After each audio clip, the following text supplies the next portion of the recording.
Sheek Amin Ibroo mana marii dhimmoota Islaamaa Itoophiyaa keessaa if baasan. Sheek Amin Ibroo fedhii isaaniitiin itti gaafatamaa Majlisa Federaalaa qaban ganama kana gad lakkisuu ibsanii. Waggaa Amajjii 23 bara 2010 akka Itoophiyaatti dhimma Majlisaa irratti walgahii hoteela Sharaatanitti gaggeeffame kan muummichi ministeeraa Abiy Ahmad irratti hirmaatan keessa turuu himan. Sagantaa san irratti qondaaltonni mootummaa ol'aanoon ulamaa fi bakka bu'oonni hawaasa muslimaa kutaa biyyattii garaa garaa irraa bakka buufaman irratti hirmaatanii turan. Majlisni duraanii akka aangoo gad lakkisuu fi hooggantoonni mana marii cehumsa namoonni 26 filaman mana marii ulamaa akka hoogganan sagantaa san irratti filamuun ni yaadataman. Namoota 26 miseensa mana marii ulamaa Itoophiyaa ta'uun filaman keessaa tokko Sheek Amin Ibrootiin. Sheek Amin Ibroo xalayaa Amajjii 18 bara 2012 akka Itoophiyaatti mana marii dhimmoota Islaamaa Itoophiyaaf barreessaniin itti gaafatamummaa isaanii gad lakkisuu toora feesbuukii isaaniitiin ifoomsan. Manni marichaa shira beekaa hojjeteen ulamaa 26 filaman jidduu namoota 9 qofa magaalaa Finfinneetti hambisuus himan. Ulamaa hafan ammoo gara naannoo isaaniitti gad deebisuun malaan hojii isaanii irraa mulquu saaxilan.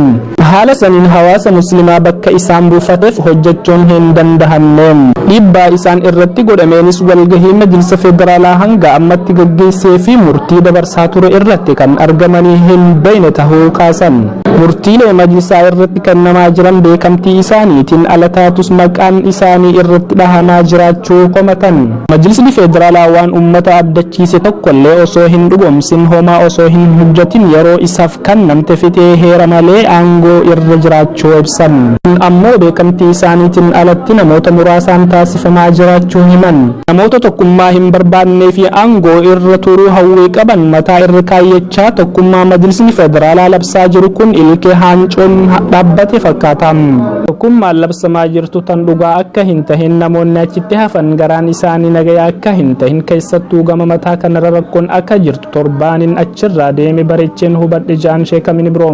Itti ida'uunis arra irra boruu wayyaa boruu irra iftaan tola jennee eegaa turreem.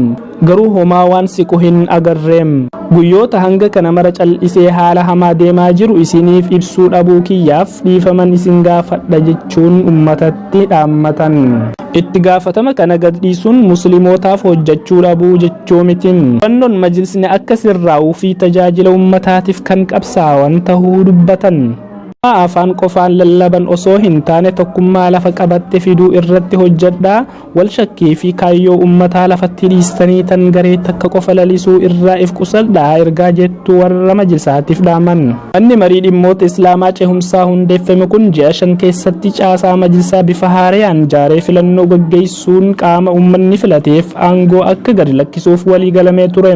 Yeroon ja'ame dabree waggaa guutuun isaatis ifaam. Qophiin arraaf qabadde isiniif dhiyaadde asuma irratti xumuraa hanga qophii biraatiin wal agarruutti.